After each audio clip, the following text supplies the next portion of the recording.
आज हम लोग पढ़ेंगे सार्क के बारे में। SAARC सार्क, उसके बारे में। ठीक है, सार्क क्या होता है, इसका फ़ायदा क्या है और इसमें कितने सारे इसके अलग अलग ऑर्गेनाइजेशंस हैं।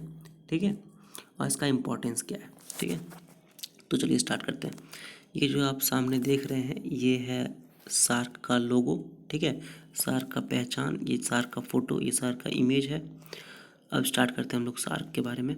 तो सार्क जो है SAARC, उसका अगर फुल फॉर्म करें तो वो निकलता है South Asian association for regional cooperation. ठीक है, ये क्या है, तो ये एक साउथ एशिया में, मतलब जो जिधर इंडिया रहता है, इंडियन सब कॉन्टिनेंट जिसको बोल सकते हैं, इंडियन सब कॉन्टिनेंट में साउथ एशिया में ये एक इंटर गवर्नमेंटल ऑर्गेनाइजेशन है।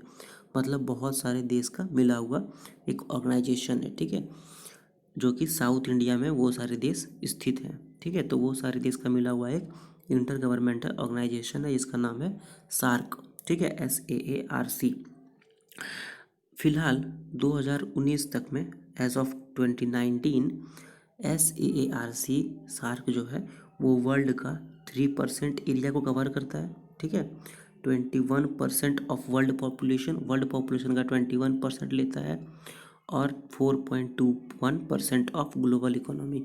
तो ग्लोबल इकोनॉमी का 4.21% वो अपने में लेता है। ठीक है, कौन, सार्क।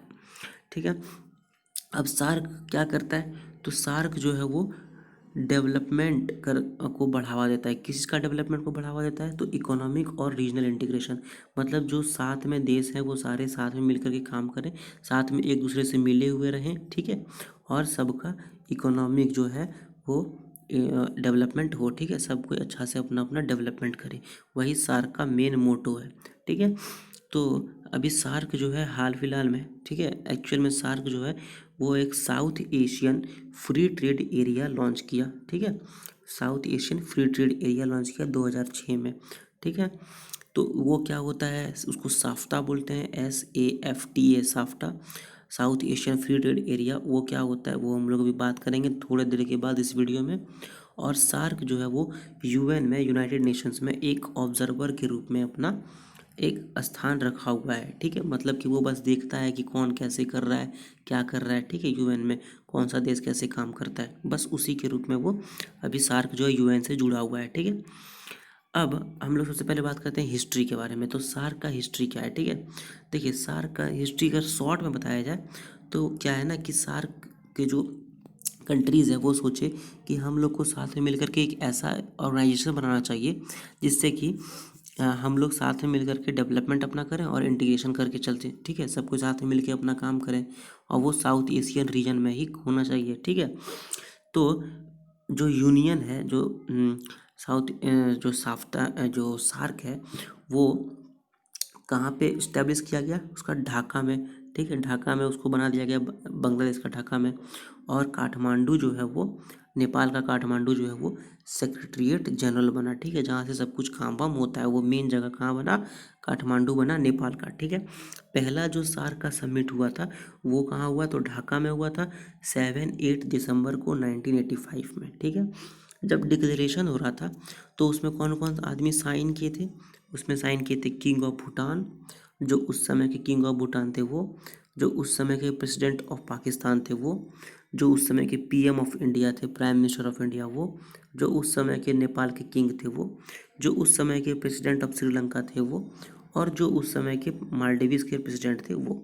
ठीक है, अब बात करते हैं हम लोग कि सार्क का कौन कौन सा बॉडीज़ है। ठीक है, तो सार्क का पहला बॉडीज जो है, जो उसका अंग है, वो पहला है सार्क आर्बिट्रेशन काउंसिल। मतलब जहाँ पर कि सार्क में जो है सो कोई भी अगर दो देश के बीच में कुछ प्रॉब्लम हो गया तो उसका मध्यस्थता करेगा। ठीक है, वो हो गया आर्बिट्रेशन काउंसिल। वो कहाँ पर है, तो इस्लामाबाद में है। इस्लामाबाद कहाँ पर पड़ता है, तो पाकिस्तान में पड़ता है। ठीक है, दूसरा आता है सार्क डेवलपमेंट फंड, जहाँ पे डेवलपमेंट के लिए पैसा जुगाड़ होता है, वो कहाँ पर है, थिम्पू में है। थिम्पू कहाँ पर है, भूटान में है। तो सार्क डेवलपमेंट फंड कहाँ पे है, भूटान में। साउथ एशियन यूनिवर्सिटी, जहाँ पर साउथ एशिया के स्टूडेंट्स लोग पढ़ सकते हैं, वो कहाँ पे, न्यू दिल्ली में है। South Asian regional standard organisation, ठीक है, जहाँ पे जो कंट्रीज़ हैं उसका स्टैंडर्ड जो उसका काम वाम होता है वो वहाँ पर देखा जाता है। कहाँ पे? तो ढाका में। ढाका कहाँ पे? बांग्लादेश में, ठीक है।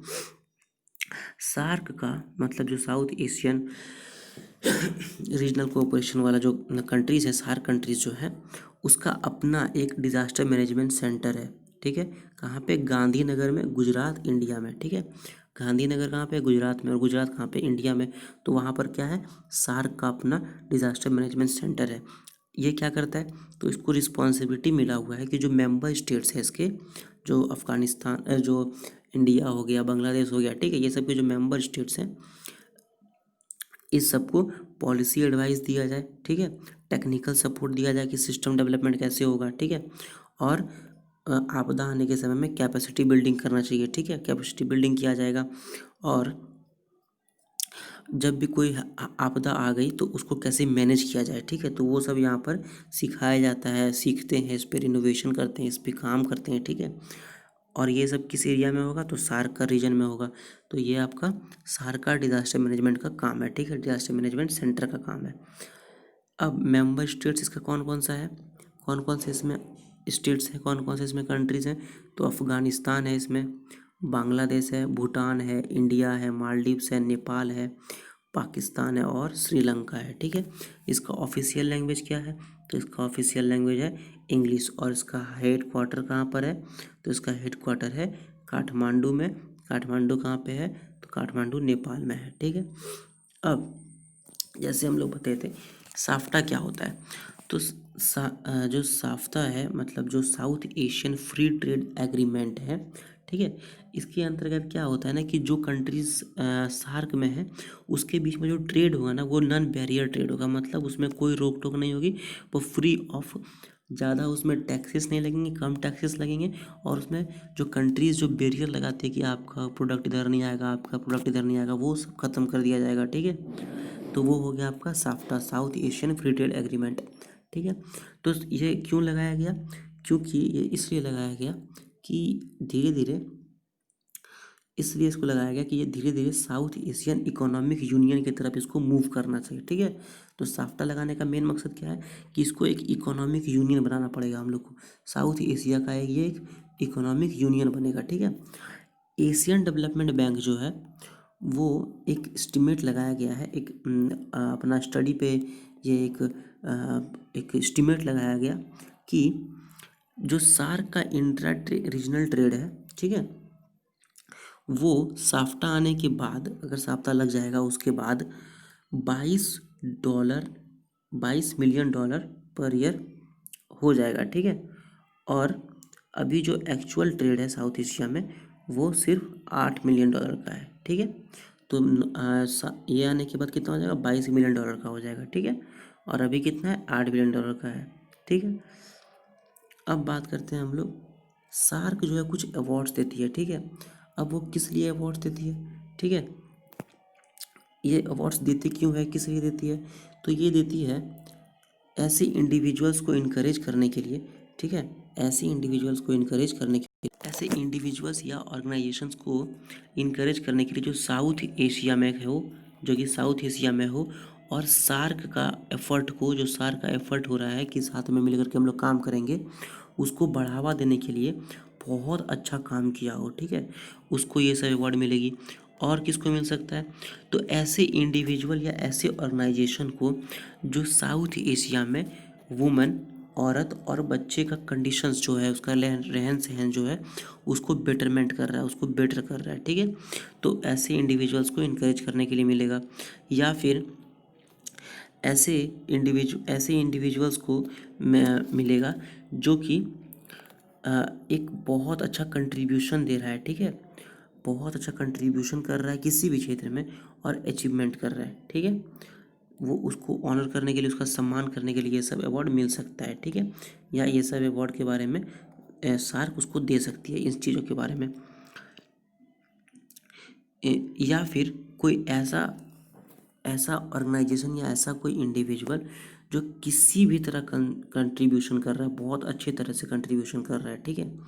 जो बहुत अच्छी तरह से कंट्रीब्यूशन कर रहा है, जो कि ऊपर 3 जो बताया गया अभी, उन सब में वो कवर नहीं किया जा रहा है, फिर भी वो अच्छा कंट्रीब्यूशन कर रहा है लाइफ में, अच्छे दूसरों का बेटरमेंट कर रहा है, तो उसको ये जो सार्क का अवार्ड है वो मिल सकता है।